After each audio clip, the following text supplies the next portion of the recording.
6 नवंबर को मेरा SBI PO का प्री है। कल ही डेट्स आया, एडमिट कार्ड निकला और आज 24 अक्टूबर ऑलरेडी हो गया है।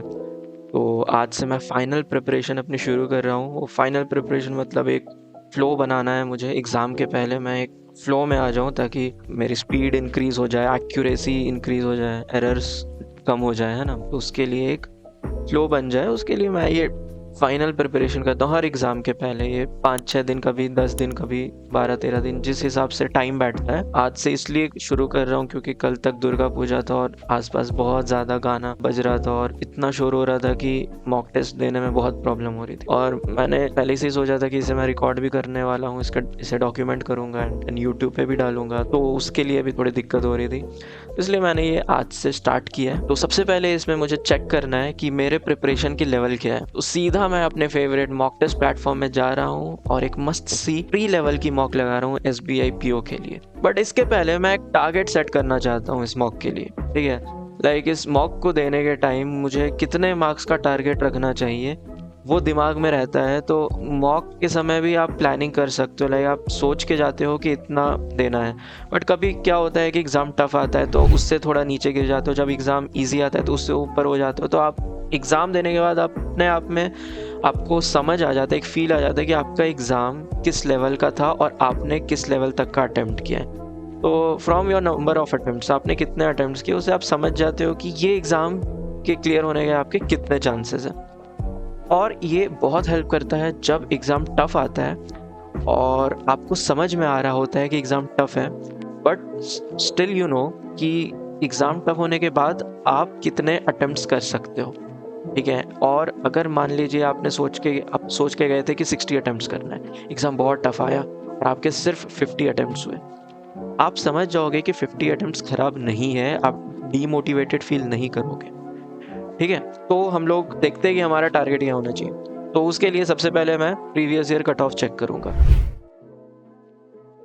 हाँ जी, तो हम लोग आ गए यहाँ पे।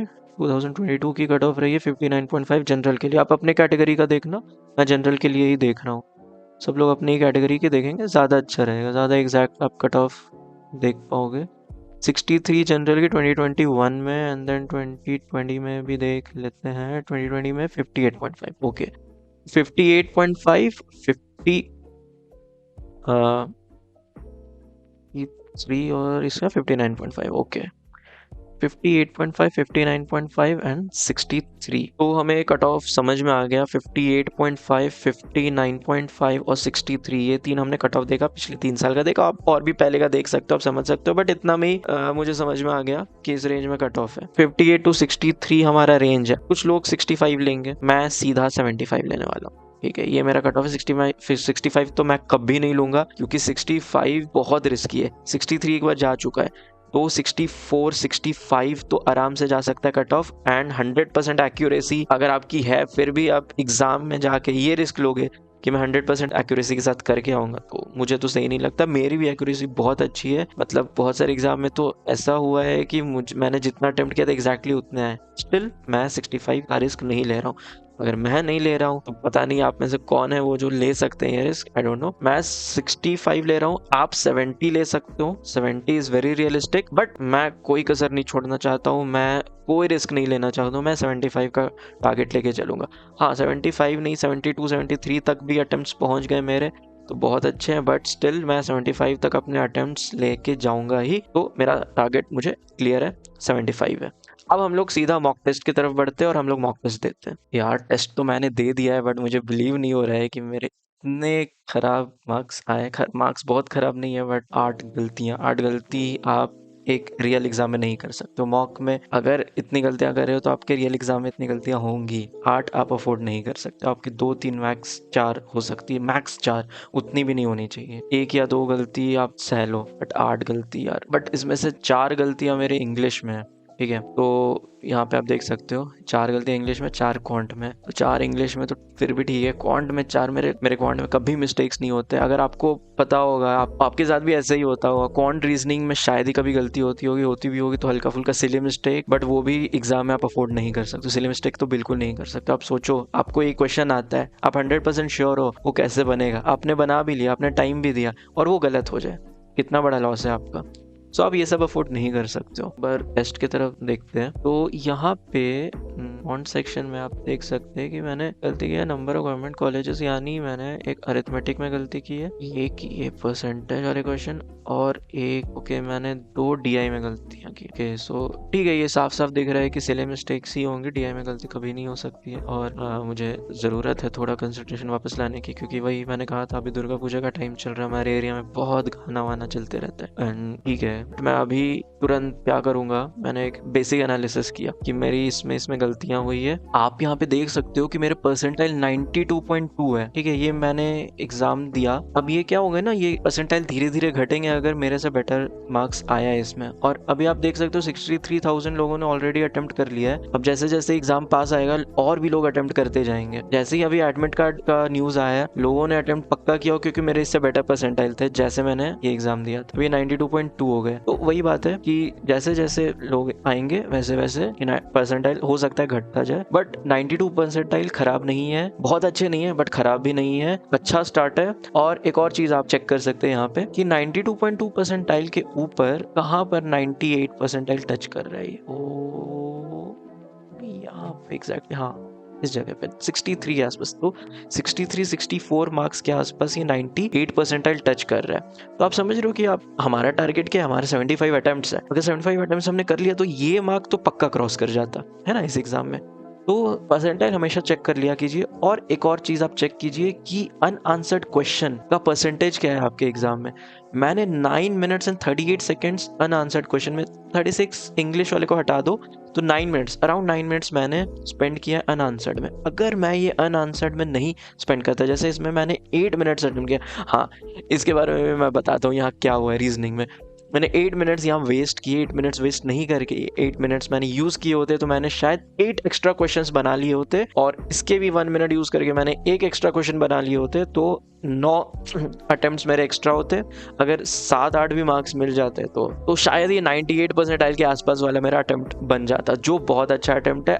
मैं हमेशा 98 परसेंटाइल टारगेट करता हूँ। बहुत लोग कहते हैं 90 परसेंटाइल टारगेट करने, बट 90 परसेंटाइल मैंने किया है, मैंने देखा है कि 90 परसेंटाइल मॉक्स में टारगेट करना बहुत सेफ नहीं है। और मैं पहले ये कह चुका हूँ कि मैं एकदम सेफ खेलना चाहता हूँ, मैं थोड़ा सा भी रिस्क नहीं लेना चाहता हूँ इस बार किसी भी हालत में। तो मैं एक्स्ट्रा मार्जिन लेके चल रहा हूँ। ओके, तो दिखाता हूँ। मैं एक क्वेश्चन में यहाँ अटक गया था, वहाँ से रीजनिंग शुरू है, देख रहे हो ये which of the following set second, यानी एक पजल था।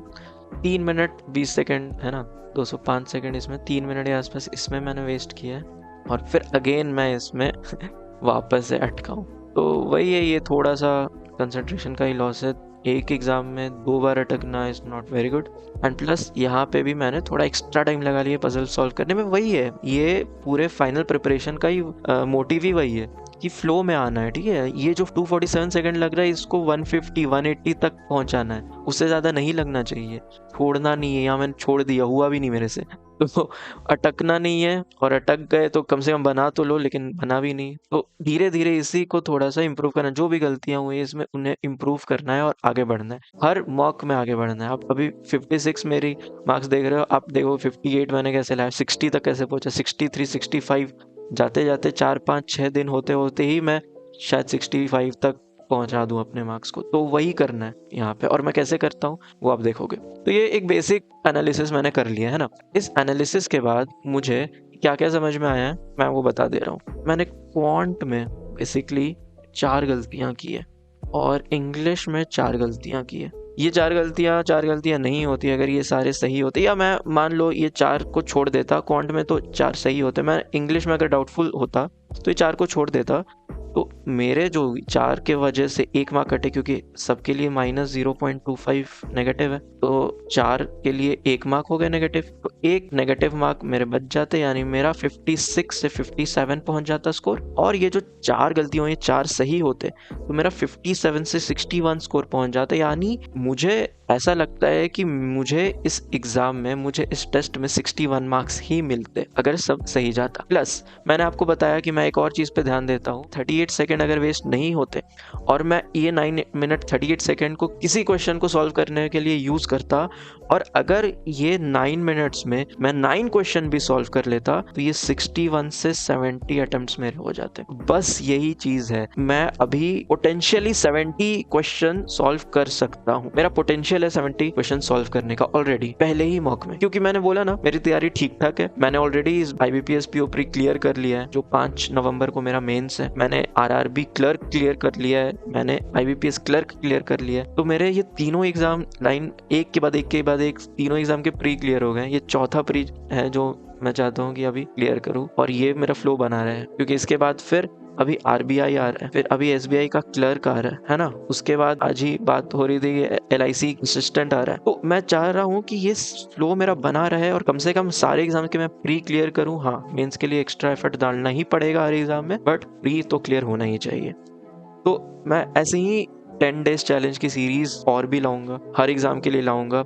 और ऐसे ही मैं ये 10 डेज चैलेंज वाली जो सीरीज है, मैं IBPS PO मेंस के लिए भी बना रहा हूँ। तो IBPS PO मेंस आप याद रखना कि 5 नवंबर को है ना। तो 5 नवंबर को IBPS PO मेंस की मेरी